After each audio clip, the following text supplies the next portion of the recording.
Assalamualaikum warahmatullahi wabarakatuh.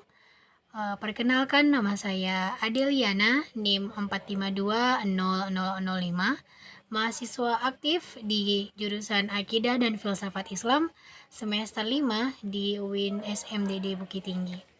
Pada kesempatan kali ini saya akan menjelaskan terkait dengan materi dari Taoisme mengalir seperti air pada mata kuliah Filsafat Timur. Jadi pada kesempatan kali ini saya akan membahas terkait dengan yang pertama adalah pengertian dari filsafat Taoisme, kemudian biografi dari Lao Tzu, dan pemikiran dan ajaran dari Taoisme. Langsung saja ke yang pertama. Taoisme adalah sebuah aliran filsafat yang berasal dari Cina yang muncul itu kira-kira pada 3 abad sebelum Masehi, dan Taoisme ini berbentuk aliran filsafat dan kemudian muncul sebagai sebuah agama yang berkembang di Tiongkok sendiri atau di Cina. Jadi filsafat Taoisme ini merupakan filsafat yang merujuk pada fenomena alam yang mudah ditangkap dan diamati oleh manusia. Jadi bagaimana sifat air dan matahari yang dapat memberikan makna simbolik bagi kehidupan manusia di alam semesta. Jadi Taoisme ini berisikan tentang cara-cara hidup yang seharusnya dalam kehidupan sehari-hari. Jadi ada kata jalan dan juga nama, dan Taoisme ini mengungkapkan bahwasanya hakikat Tuhan tidak dapat didefinisikan. Selanjutnya yang kedua adalah Lao Tzu. Jadi Lao Tzu ini merupakan seseorang yang mencetuskan dan mengembangkan dari ajaran Taoisme ini sendiri gitu. Dan dia mengajarkan bahwasanya hiduplah bagaikan air mengalir. Jadi Lao Tzu ini merupakan atau biasa disebut dengan Lao Tse, itu dilahirkan di Provinsi Honan, di ibu kota Loyang, di negara Chu di Tiongkok. Dan beliau ini hidup sekitar tahun 640 sebelum Masehi atau abad keempat sebelum Masehi. Jadi Lao Tzu ini diartikan sebagai sang guru atau gelar yang diberikan kepadanya atau gelar kecintaan dan penghormatan. Dan Lao Tzu ini sejaman dengan seorang filsafat yang terkemuka juga, yaitu Konfusius. Jadi bagaimana dia bisa munculkan filsafat ini itu dikarenakan ada beberapa, yaitu pada saat itu, beliau itu tidak sabar dengan perilaku orang-orang yang korupsi di lingkungannya atau di lingkungan pemerintahan dan menyebabkan masyarakatnya itu begitu menderita dan sengsara. Jadi Lao Tzu ini sangat tertekan dan frustasi dengan ketidakmampuannya untuk mengubah perilaku orang-orang, sehingga dia memutuskan untuk pergi meninggalkan diri atau mengasingkan diri dan berusaha meninggalkan Tiongkok melalui daerah barat. Dan penjaga gerbang ini menghentikannya karena mengenali dia sebagai seorang filsuf. Jadi penjaga gerbang ini meminta syarat, yaitu untuk menulis sebuah buku, dan Lao Tzu ini menulis 2 buku, yaitu Tao dan Te. Dan kedua kitab tersebut kemudian digabungkan yang sekarang itu biasa kita kenal sebagai kitab Tao Te Ching, yang mengajarkan sebuah ajaran filsafat Taoisme. Nah, ajaran dan pemikiran Taoisme ini menghadirkan kembali bagaimana usaha konstruktif untuk memelihara dan membuat hidup manusia menjadi luhur dan agung yang selaras dengan Tao dan hidup yang ideal. Karena manusia adalah bagian dari semesta. Hidup adalah serangkaian perubahan yang alami dan spontan. Jangan melawannya yang hanya akan menciptakan kesedihan. Biarkan kenyataan menjadi kenyataan, biarkan segala sesuatunya mengalir secara alami ke depannya dengan cara apapun yang mereka suka. Lao Tzu. Jadi, pada umumnya manusia itu didorong untuk menjadi seseorang yang kuat, selalu aktif, menggapai semua impian dan juga keinginannya. Menjadi seseorang yang ambisius dan menjadi pemenang. Dan mereka yang pasif itu dianggap lemah, kalah, dan tidak berguna. Apakah kenyataannya benar begitu? Namun si Lao Tzu ini memiliki pandangan lain, dan pendapatnya itu mungkin bertolak belakang dengan kebanyakan pandangan mayoritas orang lain. Jadi ada beberapa ajaran atau prinsip dari filsafat Taoisme ini. Yang pertama adalah hidup seperti air. Air adalah hal yang paling lembut, namun dapat menembus gunung dan bumi.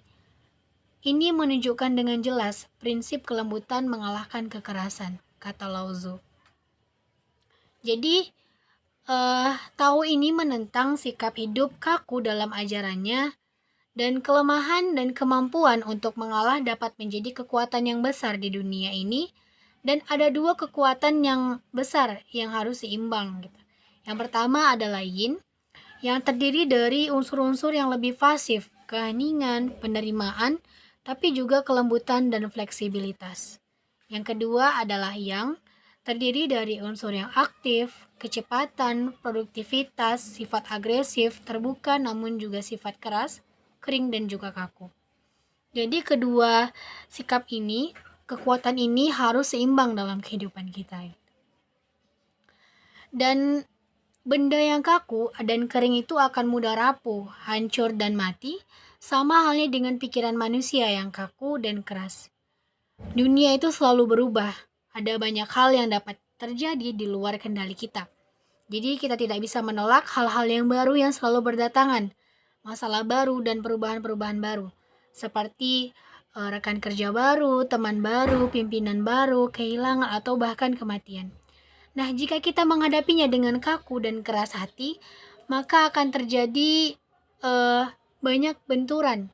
Nah, jika kita sebaliknya lebih fleksibel dan melembutkan hati, segalanya akan mengalir dan menjadi lebih mudah.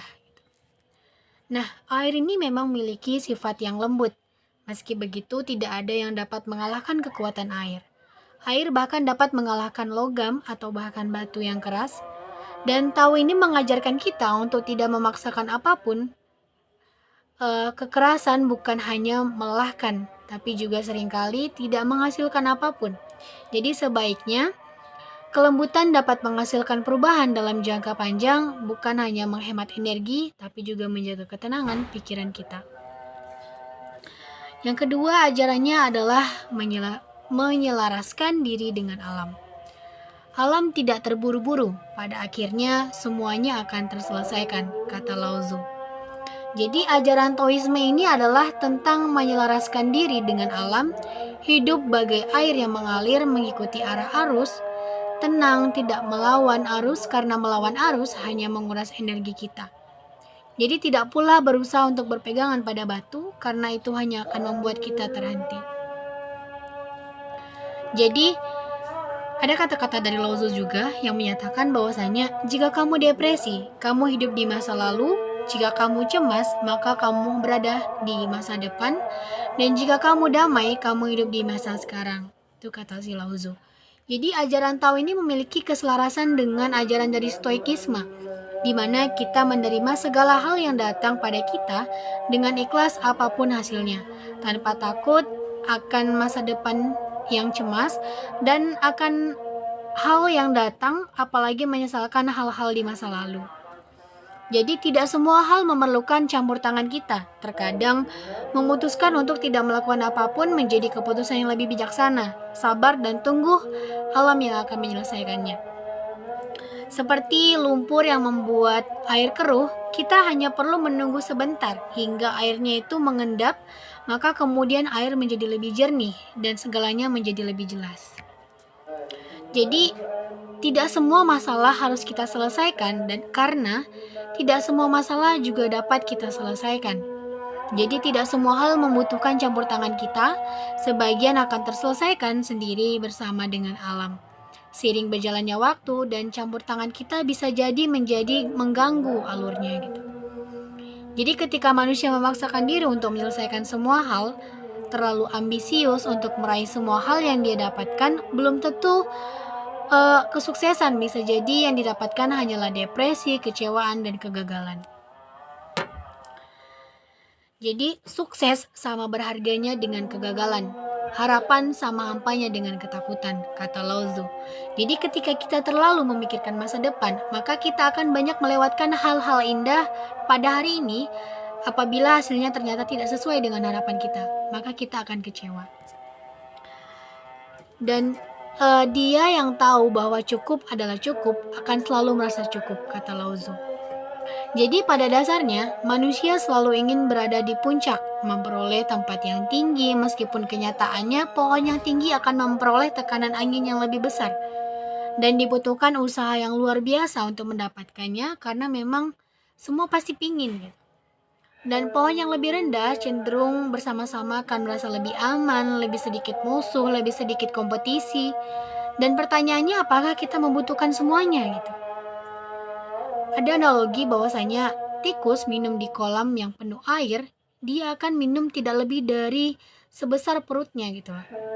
Itulah perumpamaannya bahwa kita hanya membutuhkan sedikit saja, namun seringkali kita ingin memiliki semuanya. Jadi ambil yang kita butuhkan dan lepaskan semua sisanya.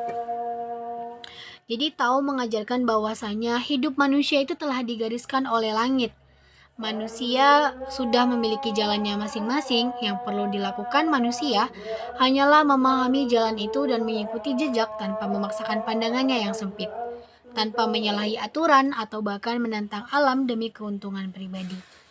Jadi saat manusia menjadi sombong dan melakukan hal di luar kemampuannya, maka suatu saat dia akan mendapatkan celaan yang dapat membuatnya berduka, menderita, dan yang terpenting adalah bagaimana menjadi manusia yang puas dalam hidup dan merasa cukup. Jadi ditutup dengan kata-kata Lao Tzu, yaitu memahami orang lain adalah kecerdasan, memahami diri sendiri adalah kebijaksanaan sejati. Menguasai orang lain adalah kekuatan, menguasai diri sendiri adalah kekuatan sejati, kata Lao Tzu. Demikian yang dapat saya sampaikan, semoga kita bisa mengaplikasikan dari ajaran Taoisme ini, di mana kita menghalir dan tidak memaksakan hal segala sesuatunya dan mengikuti apa yang menjadi takdir kita. Gitu. Akhirul kalam, apabila banyak kata yang salah, saya mohon maaf. Kepada Allah saya mohon ampun. Wabillahi taufiq wal hidayah. Assalamualaikum warahmatullahi wabarakatuh. See you.